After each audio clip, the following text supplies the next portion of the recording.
तो अब हम ये देखते हैं कि दशा पे हम उसको मतलब अब हम प्रिडिक्शन करना सीख रहे हैं। अब हम एडवांस करते हैं थोड़ा सा, ठीक है? ओके आप लोगों का मन है एडवांस करने का भी? अरे सर सब सीखने का मन है, आप क्यों सिखाओगे? बहुत अच्छा सिखा रहे हो।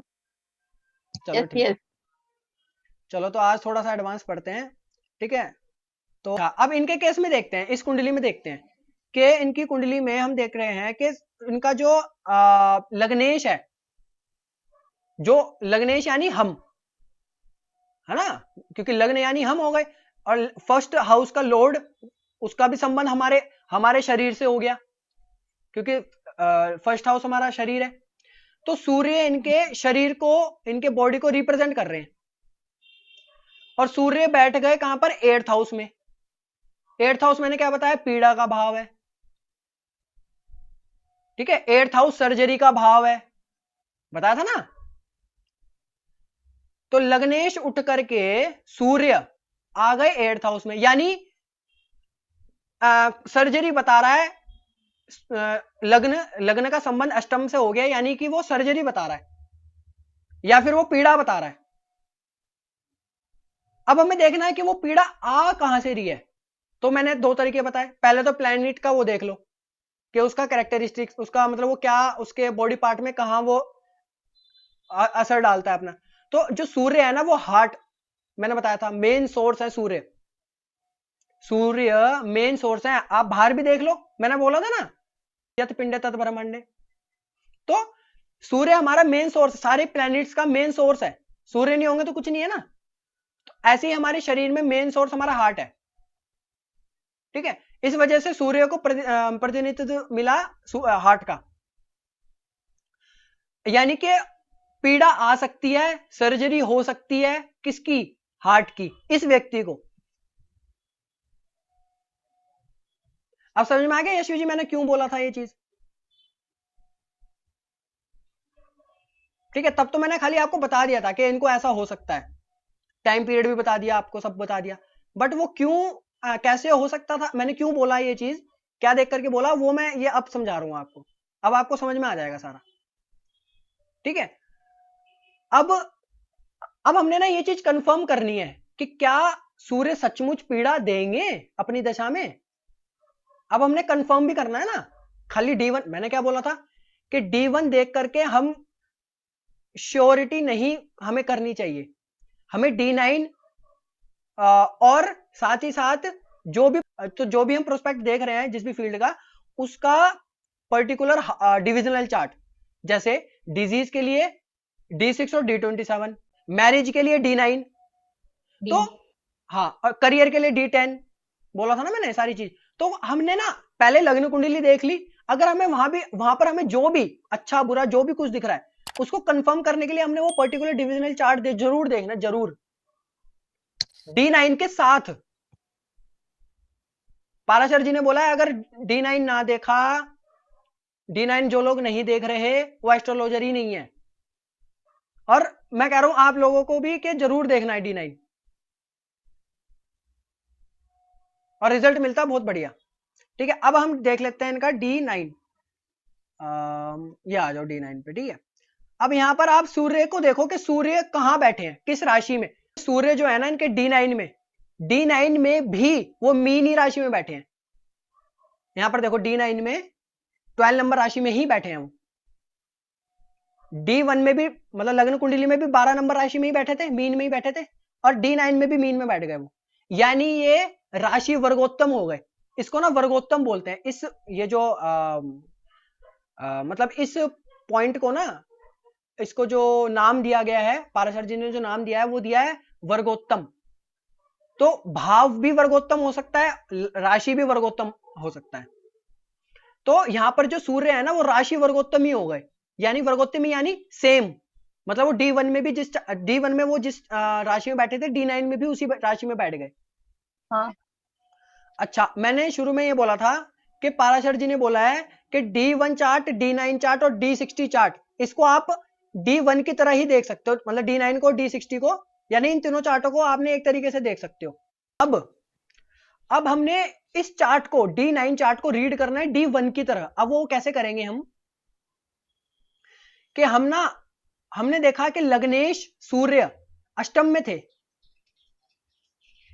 तो मैंने बोला कि सूर्य क्या है, हार्ट है। अब सूर्य हार्ट होने के साथ साथ वो कहां बैठ गए, पीड़ा में, पीड़ा वाले भाव में बैठ गए, सर्जरी के भाव में बैठ गए। और D9 में जब हमने राशि तुल्य नवांश करा तो उसमें भी वो सूर्य अष्टम में ही मिले हमको, अष्टम में ही मिले। ठीक है, तो इसका मतलब क्या है, डबल कंफर्म हो गया। अब हमें डबल कंफर्म हो गया कि पक्का पीड़ा दिख रही है। तो ये डबल कंफर्म करने को ही पाराशर जी ने बोला है कि डबल कंफर्म करो, D9 चार्ट को जरूर देखो, अगर नहीं देखोगे तो आपके प्रिडिक्शन एक्यूरेट नहीं आएंगी। तो अब यहां से हमें डबल कंफर्मेशन आ गई। अब हमें जब डबल कंफर्मेशन आ गई, अब हमने डायरेक्ट कहां जंप करना है, D27 देख लो बस। अब ना सूर्य की वो देख लो, आप कंडीशन देख लो कि क्या वो वहां पर भी वीक एफ्लिक्शन आ रहा है वहां पर भी। तो हम यहां पर मैम राइट क्लिक करो D9 चार्ट पे, ऐसे पूरी लिस्ट आ गई होगी, और क्लिक करके ना ये लिखा हुआ है नक्षत्रांशा, D27 लिखा हुआ उसके आगे, उस पर क्लिक कर दो। सर हो गया, हो गया जी। अब यहां पर हमने सूर्य की कंडीशन देखनी है कि क्या सूर्य एफ्लिक्ट हो रहे हैं या यहां पर वो ठीक है। तो अब हमने देखना है क्या चीज, फेम है ना, फेम है ना। हाँ वो यहां पर भी वो मीन ही राशि में है। हाँ। बट हमने ना यहां पर ये नहीं देखना, यहां पर मेन चीज हमें ये देखनी है कि क्या सूर्य का संबंध किस भाव से, और मतलब भाव भी देखना है, और किस प्लैनेट से बन रहा है, मेन चीज हमें ये देखनी है। तो अब हम देखते हैं कि सूर्य किस किस प्लैनेट से संबंध बना रहा है। तो सूर्य ना, सूर्य के सामने ही शुक्र और मंगल बैठे हैं। ठीक है, शुक्र भी देख रहे हैं सूर्य को और मंगल भी देख रहे हैं, ना, सातवीं दृष्टि से देख रहे हैं, सूर्य संबंध बना रहे हैं। ठीक है, अब मंगल तो नेचुरल मैलिफिक हैं, वो तो पीड़ा दे ही रहे हैं। अब बचा कौन सकते थे, कौन बचा सकते थे, शुक्र, क्योंकि शुक्र नेचुरल बेनिफिक है। और शुक्र भी नहीं बचा पा रहे, क्यों, क्योंकि इस कुंडली के हिसाब से शुक्र देखो, अब आप कहां कहां के स्वामी है, थर्ड हाउस सर। हाँ थर्ड हाउस के बन रहे हैं, और कौन से, हाँ थर्ड के बन रहे हैं। ठीक है, और कौन से भाव के बन रहे हैं, और 8th हाउस के। ठीक है, तो थर्ड और 8th हाउस के स्वामी इस कुंडली में शुक्र बन रहे हैं। तो क्या अब क्योंकि थर्ड हाउस भी मैलिफिक है और 8th हाउस भी मैलिफिक है, तो क्या अब शुक्र बेनिफिक रहे, नहीं रहे, क्योंकि शुक्र थे तो नेचुरल बेनिफिक, पर इस कुंडली में जो जहां जहां के जिन जिन घरों के वो स्वामी बने, वो खराब घरों के स्वामी बन गए, तो अब वो बेनिफिक नहीं रहे उतने। तो अब ये बताओ कि ये शुक्र क्या सूर्य को बचा पाएंगे, नहीं बचा पाएंगे ना।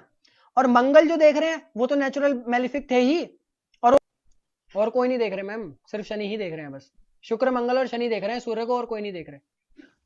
ठीक है, ओके सर। अब शनि नेचुरल बेनिफिक है, दृष्टि से देख रहे, हाँ अब शनि नेचुरल बेनिफिक है या नेचुरल मैलिफिक है,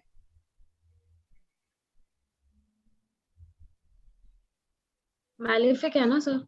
मैलिफिक है। तो अब आप मेरे को ये बताओ कि क्या अब हमें कंफर्मेशन, हम 100% स्टैंप मार के दे सकते हैं कि इसको, इस व्यक्ति को प्रॉब्लम आएगी हार्ट से रिलेटेड, या नहीं दे सकते।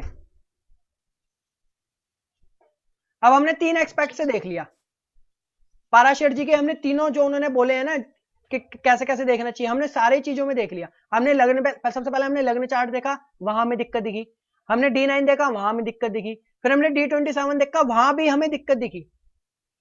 तो हमें कंफर्म हो गया कि हाँ भाई पक्का प्रॉब्लम आनी है। यानी द्वादश भाव में है अभी शनि, देख रहे हैं, इसीलिए वो पक्का हो गया ना सर इसमें। द्वादश भाव में नहीं देख रहे मैम, सूर्य को देख रहे हैं वो, हाँ सूर्य ने, है ना। चलो, हम्म तो हम्म हम्म। हमें कंफर्म हो गया कि भैया इश्यूज आएंगे, ठीक है। और हमने ये क्यों बोला कि इस व्यक्ति विशेष को आएंगे, क्यों, मतलब हमने ये चीज क्यों बोली कि इसी को आएंगे जिसकी कुंडली है, क्योंकि लग्न कुंडली में वो लग्नेश थे सूर्य। यहां देखो 5 नंबर लिखा ना लग्न में, सिंह राशि के स्वामी सूर्य हो गए, यानी वो लग्नेश बन गए। इस वजह से उस व्यक्ति विशेष को ही आएगी प्रॉब्लम। और कब आएगी, कब आने के लिए अब हम टाइमिंग पे आ गए कि अब हमने ये बता दिया कि भैया आपको प्रॉब्लम आएगी, अब वो पूछेगा कब, तो उसके लिए हम क्या देखेंगे सीधा, क्या देखेंगे, अंतरदशा, दशाएं देखेंगे ना अब हम। हाँ दशाएं देखेंगे। अब हम दशाओं पे आ जाते हैं, दशा ये क्लिक कर दिया हमने। अब अंतरदशा इनकी देख लो कि अंतरदशा चल रही है अभी शुक्र की ही अंतरदशा भी शुक्र की ही चल रही है, क्योंकि मैंने बताया था जिसकी महादशा मतलब जब शुरू होती है जिस भी प्लेनेट की दशाएं जब भी शुरू होती हैं, चाहे अंतर में हो चाहे प्रत्यंतर में हो, तो उसकी जो अगली जो दशाएं आती है ना वो उसी प्लेनेट की आती है सबसे पहले। तो इस वजह से इनको शुक्र की अभी जस्ट शुरू हुई नवंबर 20 में पिछले साल, इस वजह से अभी शुक्र की ही अंतरदशा चल रही है। और ये कब तक चलेगी, 20 मार्च 2024 तक, ठीक है। अब 20 मार्च 2024 के बाद दशा आएगी अंतरदशा सूर्य की, ठीक है। और ये कब तक चलेगी, 20 मार्च 2025 तक, यानी ये जो एक साल है ना 2000 मार्च 2024 से लेकर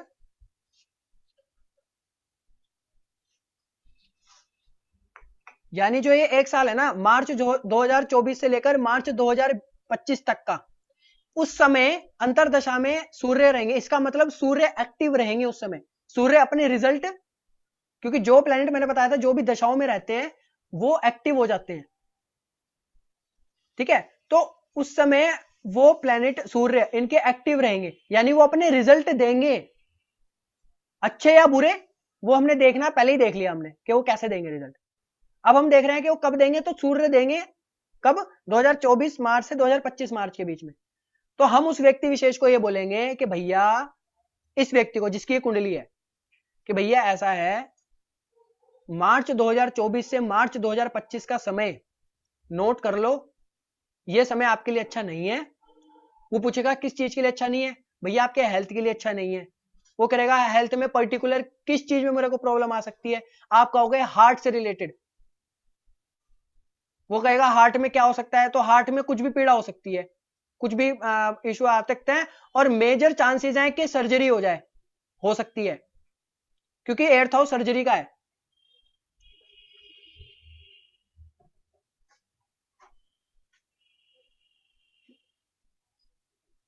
पीड़ा कैसी भी आ सकती है, हार्ट से रिलेटेड जो भी पीड़ा है जितनी भी हो सकती है सारी, कुछ भी हो सकता है, सर्जरी भी हो सकती है। कब होगी, 2000 मार्च 2024 से मार्च 2025 के बीच में।